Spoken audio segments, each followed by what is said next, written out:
He left, leaving 6 words in the rain. I was left with 3 children and a broken heart. A year later he came back, but my son made him leave for good. I thought it was a joke. Or vandalism. Or maybe one of the neighborhood kids trying to be deep. The chalk was white. Faint. Already bleeding into the concrete from the rain. I almost missed it, holding my daughter's soaked backpack in one hand and bouncing the keys in the other while the twins screamed bloody murder from the back seat. But then I looked closer. And my knees buckled. Going away for a while. Don't wait. Don't ask. See. That's how he left. No text. No call. No bags missing. Just 6 words that felt like a punch straight through the ribs. I stood there, water dripping from my hair, trying to decide if I'd read it wrong. If maybe it was someone else's C. But then I noticed something else, his handwriting. It had always slanted left. Just a little. I used to tease him about it when we were first dating. He'd write notes on Post-its for me, don't forget lunch, you're beautiful, and that same slant was always there. Now that slant told me he was gone. I'm Leah. I'm 36. I teach 3rd grade at a public school in upstate New York. I have 3 kids. 2 of them, Elsie and Ren, are mine and Craig's. The third, Noah, I've raised since he was 3. He's technically Craig's son from before, but not really. He calls me Mom. He's called me that since the day I taught him how to tie his shoes. And Craig? He just evaporated. It wasn't like we fought that morning. There was no blowout. No slammed doors or broken glasses. Just life. Messy, normal, rush life. I texted him from the school parking lot. Start dinner if you get home first. He replied with a thumbs up. That was at 4:17 p.m. By 5:22 he was gone. His side of the bed cold. No note inside. Just those 6 dissolving words outside, written like an afterthought. As if the life we built together could be reduced to sidewalk scribble. The twins were still crying when I got back in the car. Noah was sitting in the front seat silent. I didn't tell him. Not yet. I couldn't speak. My lips wouldn't form the words. I just drove us home, windows fogging, heart pounding, pretending I wasn't breaking. But I knew. Like you know when something's already falling before it hits, before it breaks, you know. And I knew. This wasn't a mistake. He meant it. He was really gone. The house was too quiet. Not peaceful. Not calm. Dead quiet. That choking, eerie kind of silence that settles in right after something leaves your life, something big, something alive. I walked in, set the backpack down on the kitchen counter, and noticed his keys were gone. His coat too.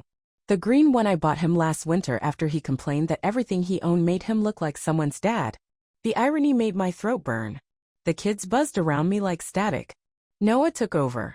He always does. He unbuckled the twins, herded them inside, wiped Ren's nose without a word. I watched him and wondered how a child could be more of a man than the one who raised him. I fed them mac and cheese. I told them Daddy was working late. I kissed their heads one by one and read the same bedtime story I've read 100 times. Good night, stars. Good night, air. My voice cracked halfway through, but I kept going. Then I sat on the floor of the bathroom and stared at the grout between the tiles until the mirror fogged over from my breath. I didn't cry. Not that night. Instead, I opened the laundry hamper and smelled his t-shirt. I don't know why. Maybe to punish myself. Maybe to make it real. And it hit me he hadn't done laundry in 2 weeks. He didn't leave that day. He left before that day. My stomach dropped. I sat on the cold tile floor, shaking, and started playing the timeline backward like some kind of twisted documentary editor. Last Sunday, said he was going to the gym. Gone 3 hours. Came back dry. No gym bag. 2 weeks ago, missed Noah's parent-teacher meeting. Claimed he had a late Zoom. A month ago, I saw a mystery contact on his phone. Just the letter K. I asked who it was. He said Kroger delivery. I believed him. Because you want to believe. You build your life around this person. Around the idea that they'll stay. That they'll keep their promises. And when they break them, it's like trying to find your way out of a house that's been set on fire. Every direction feels wrong, but you have to move. The night he left, I barely slept. I sat up in our bed, my bed now, I guess, curled around Ren's baby monitor, flipping through old pictures on my phone. Our wedding. Noah's first Christmas with us. Elsie's first steps. Our beach trip before I got pregnant again. We looked happy. But I kept thinking if he could walk away this easily, was it ever real? The next morning I called his phone just once. It rang 4 times, then voicemail. Hey, it's Craig. Leave a message. I didn't. What was I supposed to say? Did you forget we exist? No calls. No texts. No goodbye. 3 days passed. I functioned because I had to. My body moved through the motions, packing lunches, wiping noses, teaching fractions, but my mind was a snowstorm. Blurred. Heavy. Loud in a way silence shouldn't be. It wasn't until Saturday morning that the fog broke. Noah came downstairs holding his phone like it was on fire. Mom, he said, eyes wide. You need to see this. It was a TikTok. Chloe's daughter, Maddie, was filming a tour of their new house. Giggles. Background music. She swung the camera into the hallway and there, clear as day, was Craig, carrying a laundry basket, laughing, wearing his gym shorts, and my heart broke like a second skin. My breath caught. My legs actually gave out and I sat down hard on the kitchen tile. The twins were in the living room watching cartoons and I didn't want to scream. I didn't want to scare them. So I just sat there. My body frozen. My soul flailing. Chloe. Of course it was Chloe. The one who brought me lemon tea when I lost the baby. The one who texted me Bible verses and said, God's got you. The one who came over with coloring books when Craig and I had that big fight last summer and I confessed to her that I wasn't sure he still wanted this life. She said, You're the strongest woman I know. I guess she meant, strong enough to raise his kids while I steal your husband. I stared at the screen like it was a window into hell. My husband. My friend. Together. Smiling. Living like I never happened. And Noah. Noah was just standing there. Watching me. He didn't cry. He didn't yell. He just whispered, so that's why he left. And my heart broke in a way I didn't think it could anymore. I didn't eat for 3 days. Not on purpose. I just forgot how. Food lost its meaning. Time blurred. I'd wake up on the couch with Rin's bottle clutched to my chest, my shirt soaked through with formula. My phone would buzz with parent emails, missed calls, automated reminders, none of it mattered. All I could see was that TikTok. Craig. In Chloe's house. Walking around like he belonged there. Like we never existed. I started noticing everything.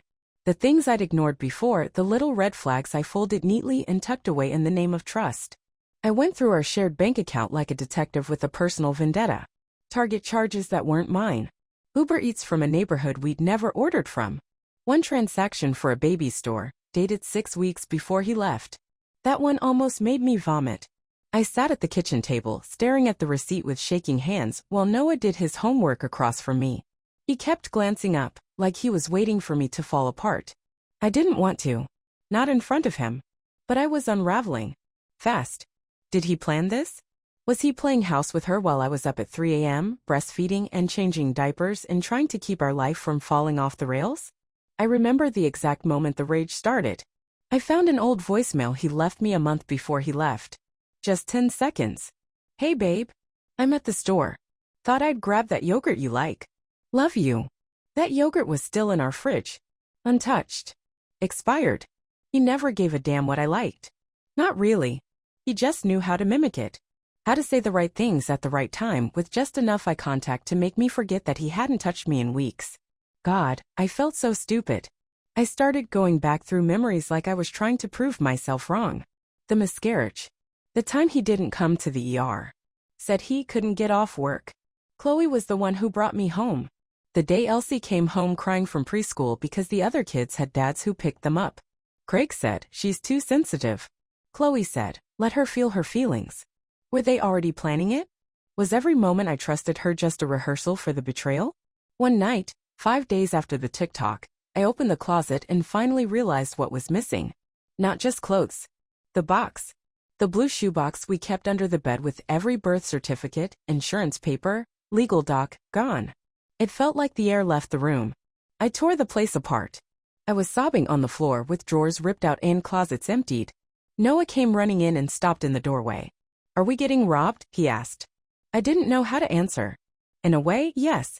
Just not by strangers. He sat beside me. Put his hand on my arm. I think he took it, Mom, Noah said softly. The box. I looked at him. This beautiful boy with my heart and his father's eyes, who stayed up with me when Ren had croup and rubbed my back when I cried after I lost the baby. He didn't ask for any of this. None of them did. I'm so sorry, I whispered. Noah shook his head. You didn't do anything. But that was the problem. I did everything. I cooked. I cleaned. I worked full-time. I rocked babies and smiled at PTA meetings and showed up every single day. And it still wasn't enough to make him stay. That's when the doubts crept in. Was it me? Did I nag too much? Did I let myself go? Was I too tired, too loud, too broken? There were nights I lay in bed, holding Ren's stuffed bunny like it could answer the questions in my head. I imagined him kissing Chloe, tucking her baby in, laughing in her kitchen. I couldn't stop picturing it. Like my brain was trying to self-destruct. One night, I found myself standing in the driveway at 2 a.m., barefoot in the cold, staring at the sidewalk where he wrote those 6 stupid words. The chalk was long gone. Rain had erased it. But it still burned in my brain. Going away for a while. Don't wait. Don't ask. See. I wanted to scream. I wanted to pick up a rock and hurl it at something, anything. Instead, I whispered into the dark. I begged you not to become him.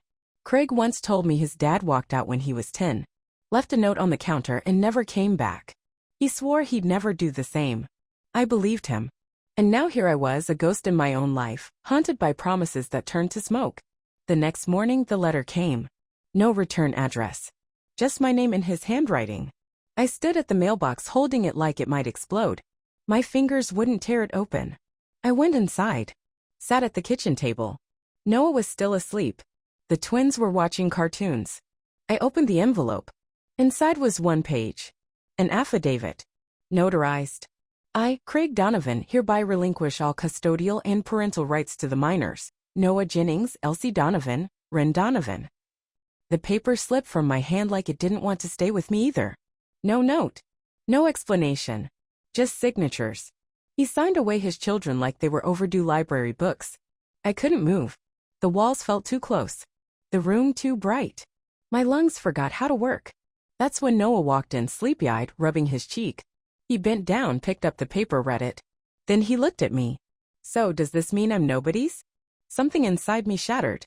I pulled him to me, held him like a lifeline, and whispered. No. It means you're mine. Only mine. I taped the affidavit to the inside of my kitchen cabinet. Not out of pettiness. Not even as a reminder. I did it so I'd stop questioning myself every time I felt weak. Every time I caught myself reaching for my phone, wondering if I should call him. Ask him what went wrong. Ask him how long he'd been gone before he actually left. That paper was my answer. His signature in blue ink. Proof that we weren't worth a phone call. I functioned like a machine. Every morning I woke up before the sun. Packed 3 lunches. Tied 3 pairs of shoes. Kissed 3 little foreheads. Then I'd drive to school, plaster on a smile, and teach math facts and spelling lists like my soul wasn't shredded. The nights were the worst. That hour after bedtime, when the house fell quiet and I could finally hear myself think, and I hated every thought. I'd scroll past happy family posts on Facebook and want to throw my phone across the room. Chloe had blocked me, but her friends hadn't. I saw the backhanded captions, the soft-lit pictures. Sometimes love finds you when you stop pretending. Pretending? I wasn't pretending. I was surviving. And one night, I wasn't surviving very well. I poured a glass of wine. Then another. I ended up sitting on the bathroom floor again, still in my work clothes, makeup smeared. I was staring at my own reflection, whispering over and over. Why wasn't I enough? I barely heard the knock on the door. Noah. He sat beside me, just like before, and put his head on my shoulder. You are, he said. You always were. I cried then. Not quiet tears, ugly, loud, body-shaking sobs. The kind I'd held back for weeks because I thought crying meant I wasn't strong. But that night, it felt different. Like I wasn't breaking. I was bleeding out what didn't belong to me anymore. And then Tuesday came. I was home grading spelling tests when I saw a car I didn't recognize pull into the driveway. White SUV. Expensive. Chrome rims. 2 people got out. Craig. And Chloe. She had a baby strapped to her chest in one of those cozy cloth wraps. He was wearing a blue button-down shirt I bought him last Christmas. It still had the tiny tear on the right cuff from when he helped build Noah's bookshelf. They looked like a catalog family. Polished. Perfectly fake. I didn't panic. I didn't even flinch. I poured coffee into 2 mugs and opened the door before they could knock. Craig smiled like we were old friends. Chloe gave a tight little wave. We're here to talk custody, he said, like this was a meeting and not a war. I didn't invite them in right away. I looked at them, really looked, and saw what I hadn't seen before. Their baby had Craig's chin, his nervous eyes. And Chloe? She looked tired. Not the kind of tired you get from being up all night with a newborn. The kind of tired you get from realizing the fantasy costs more than the life you left behind. Still, I stepped aside. Let them in. We sat at the table. I set the mugs down. Chloe smiled like this was normal. I think we can find a way to co-parent peacefully, she said. It's what's best for everyone. I didn't say anything. I reached into the drawer and pulled out the affidavit. Folded. Slightly creased. But very, very legal. I slid it across the table. Signed. Witnessed. Filed, I said. You walked. There's no walking back. Craig frowned, his mask cracking just slightly. I was going through something. I didn't know what I wanted. You did, I said calmly. You wanted her. You just didn't want us. Chloe leaned forward. We're trying to do the right thing now. No. You're trying to clean up the mess, I said. And what's best for my kids is stability, which doesn't include someone who ghosts their way out of fatherhood. Craig's jaw twitched. He leaned in, voice low. You can't keep them from me forever. That's when I said, Noah. His footsteps padded in from the hallway. He'd been waiting. I gave him the choice. I told him they were coming and he asked if he could say something. He walked up to the table with that same quiet fire I'd seen when he defended Elsie on the playground. When he presented his science fair project with sweaty hands and trembling knees. He held the affidavit. He looked Craig dead in the eye. Forever's a long time, he said. But sometimes it starts today. Then he dropped the paper on the floor. The sound it made was louder than any scream. Chloe turned red. Craig's mouth opened like he had something to say. But I was already walking to the door. I opened it wide and waited. They got the message. Neither said another word. Craig picked up his pride and followed Chloe out, their baby squirming against her chest. I closed the door behind them and locked it. Not just the door. The whole chapter. And for the first time in weeks, I exhaled. They haven't come back. Not a text. Not a call. Not a knock on the door pretending to be civil again. It's been 21 days since that morning. 21 days since Noah dropped the affidavit at his father's feet like a gavel, and I shut the door on everything I thought I wanted and everything I never needed. And yet, somehow it still feels like he's everywhere. His cologne lingers faintly on the winter coat I can't bring myself to donate. A half-used razor sits in the shower like it's waiting. There's an extra toothbrush in the drawer. Red. Worn down. I throw it out every morning in my head, but my hands never follow through. That's the thing about grief, when the person's still alive, it's cruel. It doesn't end. There's no funeral. Just the ghost of their choices brushing past you in the hallway where you used to dance on Friday nights. I've started sleeping with the lights on in the hallway. Not because I'm scared. Because sometimes Elsie wakes up crying and calls for her dad before she remembers he's not here. She doesn't scream. She doesn't ask. She just sobs into her pillow until her voice goes hoarse. I sit on the edge of her bed and rub her back in slow circles. Last night she whispered, "Did Daddy forget us?" I couldn't lie. I just said I didn't. Noah doesn't ask for anything. That scares me more. He's too quiet now. Too responsible. He checks the locks before bed, helps pack lunches, ties Ren's shoes when I'm running behind. It's like he grew 5 years overnight. And I hate it. I hate that he feels like he has to protect me. I caught him crying in the garage last week. Not loud. Just wiping his face behind a stack of old paint cans. I didn't say anything. I just stood with him. We watched the rain together through the crack under the garage door, and I wanted to scream into the sky. But instead I said, "You don't have to be strong every day." He didn't answer. He just leaned into me. And we stood there until the cold crept into our bones. Ren's starting to talk more. Little words. Mama. Up. No, I should be happy, but every milestone feels like a bruise pressed down too hard. I keep wondering if Craig even remembers the sound of her laugh. If he ever plays that video I sent him last Christmas, Ren giggling in a diaper, covered in flour, shouting, "Be cake." Probably not. I think he's too busy pretending his new life is brand new. That we were just a rough draft. Most nights I sit alone in the kitchen after everyone's in bed. It smells like lavender and old coffee. The clock ticks so loud I could scream. I read old birthday cards he wrote me. I scroll through photos. Sometimes I light a candle just to watch it burn. I wonder if I'm still me, or just some stitched-together version of the woman he left. And then, one night, I picked up my phone. I hovered over his name and my contacts. Craig Donovan. I stared at it for 10 minutes. And I didn't call. I deleted it. Just like that. The same way he deleted us. I stopped feeling sad. That was the scariest part. It wasn't numbness. It was clarity.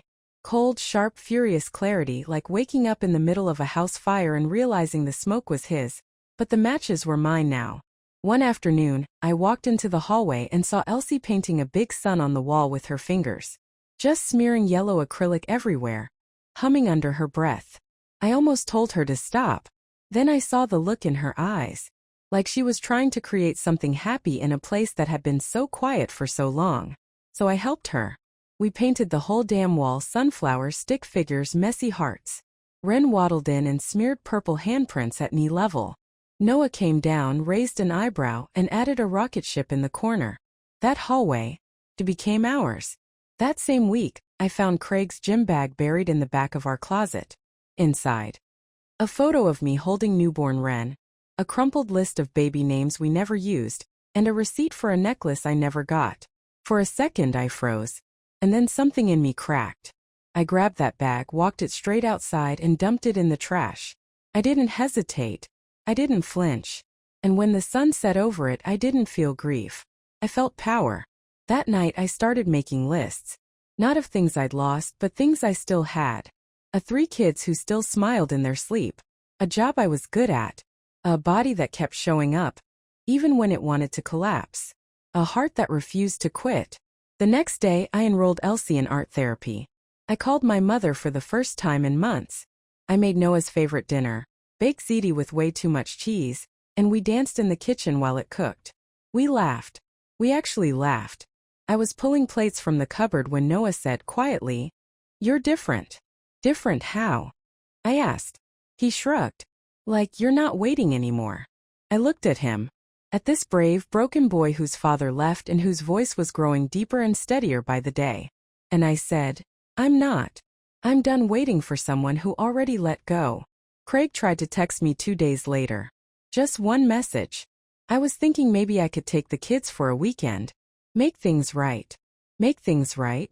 I stared at that screen like it owed me an apology. You don't get to burn the house down and ask for the lighter back. I didn't reply. But I did call my lawyer. I updated the custody file with the affidavit. I had the kids' school flag his name as non-contact unless legally authorized. I protected them. Not out of spite. Out of love. Out of fire. And for the first time, I looked in the mirror and saw someone I hadn't seen in a long time. Not his wife. Not their mother. Me. A woman who lost everything she thought she needed, and found herself in the ruins. Spring came late this year. But one morning I stepped out onto the porch with my coffee, and there it was, the softest green pushing up through the cracks in the sidewalk, right where the rain had washed his goodbye away. And I smiled, not because I forgave him, not because I'd healed completely, but because I finally understood something. He left, and we lived. Life didn't stop. It stumbled, it bled, it fell flat on its face, but it got back up. Noah was accepted into the district's gifted program. He's building a robot out of recycled parts for the state fair. He still sleeps with the light on sometimes, and he still flinches when he hears the front gate creak, but his eyes are steady now. There's light behind them again. Elsie's therapist says she's a quiet storm. Her stutter has almost disappeared. Last week she drew a picture of our family. 4 people holding hands under a giant orange sun. She gave herself wings. When I asked her why, she said, "So I can fly when I need to." Ren says "Mama" now like it's a magic spell. Every morning I wake up to tiny arms around my neck, and that one perfect word. And me? I planted sunflowers in the backyard. The same kind Craig once said were too much. Too tall, too loud, too yellow.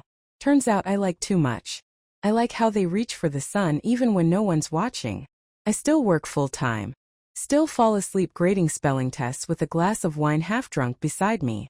Still burn dinner sometimes. Still cry in the laundry room once in a while. But I've stopped asking why he left. Because the better question was always, why did I stay that long? The truth? I was afraid. Afraid I couldn't raise 3 kids alone. Afraid no one else would love the messy, exhausted, stretched-thin version of me. Afraid I'd fail them. But I didn't. We're still here. Noah laughs again. Elsie sings now. Ren runs barefoot through the hallway she painted herself. And I love them enough for 2 people. For 10. I stopped waiting for the apology, for the fix, for the moment when he'd realize what he lost. Because I didn't lose him. He lost us. Sometimes healing doesn't look like moving on. Sometimes it looks like staying. Watering the ground where something beautiful used to be and watching something better grow in its place. The other day, Noah asked if I was happy. I paused. Really thought about it. Then I said, not every day. But every day I'm proud. He nodded. That counts. It does. It counts for everything. So now when I pass that stretch of sidewalk where he left us, I don't flinch. I don't cry. I reach down, brush my hand across the smooth concrete, and whisper, "You don't live here anymore." Then I turn around and go home.